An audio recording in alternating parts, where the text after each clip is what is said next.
대학원에 연구교수를 하고 있는 오서연이라고 합니다.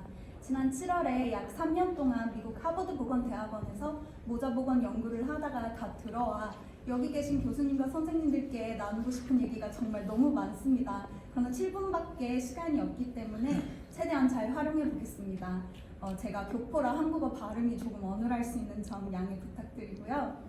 오늘 발표는 Effectiveness of Digital Interventions for Preventing Alcohol Consumption in Pregnancy, Systematic Review and Meta-Analysis. 디지털 기술을 활용하여 임신 중 음주를 줄일 수 있는 방법을 소개해드리고 싶습니다. 이 중 특히 100% 예방 가능하지만 제대로 알려져 있지 않아 장애가 발생하는 산모의 임신 중 음주 관련 문제를 해결할 수 있는 방법을 소개해드리겠습니다.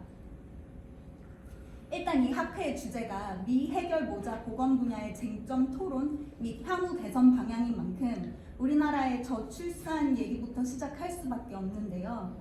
우리나라의 경우 심각한 저출산으로 인해 2023년에는 한 부부당 출산율이 0.72명으로까지 떨어졌습니다. 유엔의 전망에 따르면 한국의 인구는 2100년에 지금의 절반 이하로 떨어진다고 합니다. 이렇게 저출산 문제를 겪고 있는 나라임에도 불구하고 건강한 출산 환경을 만들기는커녕 20에서 30대 여성의 음주율은 증가하고 있죠. 제가 가장 마음 아파하고 있고 연구이자 책도 번역하고 매스컴에 알리려고 노력하고 있는 질환이 바로 태아 알코올 증후군인데요. 태아 알코올 증후군은 임신 중 음주를 한 엄마의 태반을 통해 태아가 알코올을 섭취했을 때 나타나는 질환입니다. 임신 중 술을 마시는 여성은 WHO에 의하면 세계적으로 약 10% 정도가 되는데요. 이러한 여성 13명 중 1명이 태아 알코올 스펙트럼 장애라는 신체적 기형이나 정신적 장애를 가지고 있는 선천성 증후군을 갖고 있는 아이를 낳는다고 합니다. 그리고 이들의 평균 나이는 34세밖에 되지 않습니다. 사실 어떤 국가들은 임산부의 약 60%까지도 임신 중에 술을 마신다고 합니다. 미국처럼 프람스 데이터베이스 같이 큰 데이터베이스가 있으면 좋겠지만 우리나라는 아직 이런 데이터베이스는 없습니다.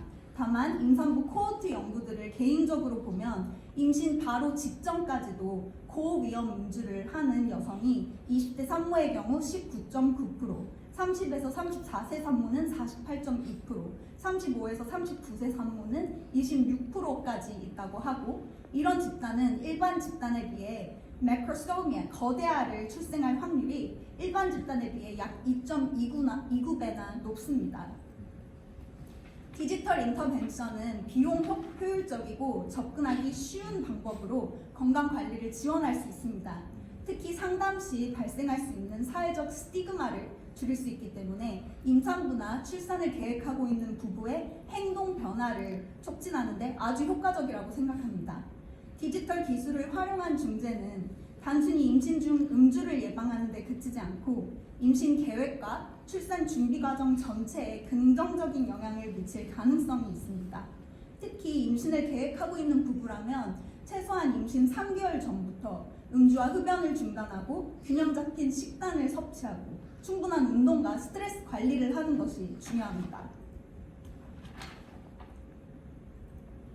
저희 연구에서는 954편의 논문을 검토하고 6편의 연구 플랫폼을 최종 분석 대상으로 선정했습니다.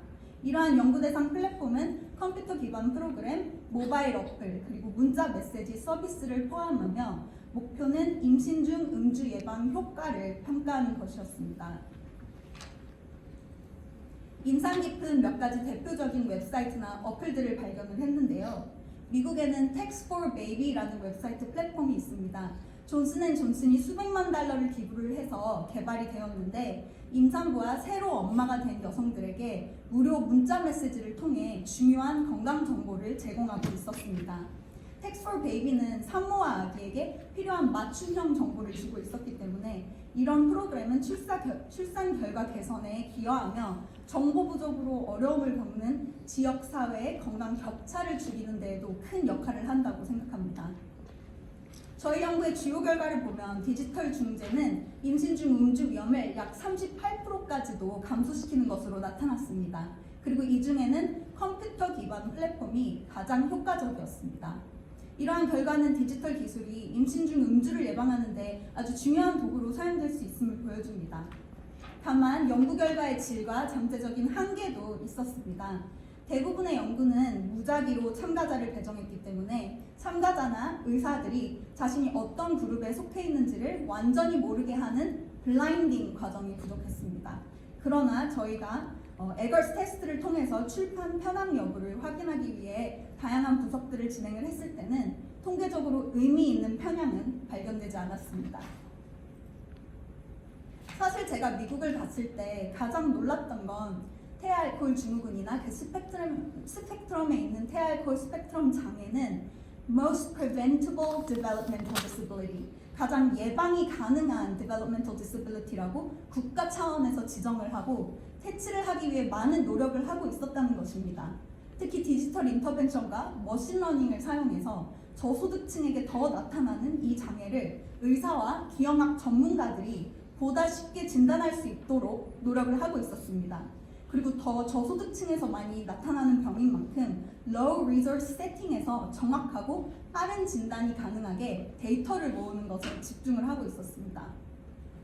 그러면 우리나라에도 이러한 디지털 플랫폼과 연구가 가능할까요? 전 그렇다 생각합니다. 20년도에 아시아의 첫 태아알코올 증후군 예방연구소를 이화여자대학교 목동병원의 교수님들과 시작을 했고요. 하이마 머플처럼 가천대학교 길병원 교수님들과 자문을 통해 어플을 만들기도 하고 맞춤형 정보를 통해 산모들의 임신을 지원하기도 했습니다. 마지막으로 하버드 MIT 박사들과 지속적으로 머신러닝 연구를 하고 있습니다. 여러분들과도 함께 콜라보레이션을 하고 싶습니다. 감사합니다.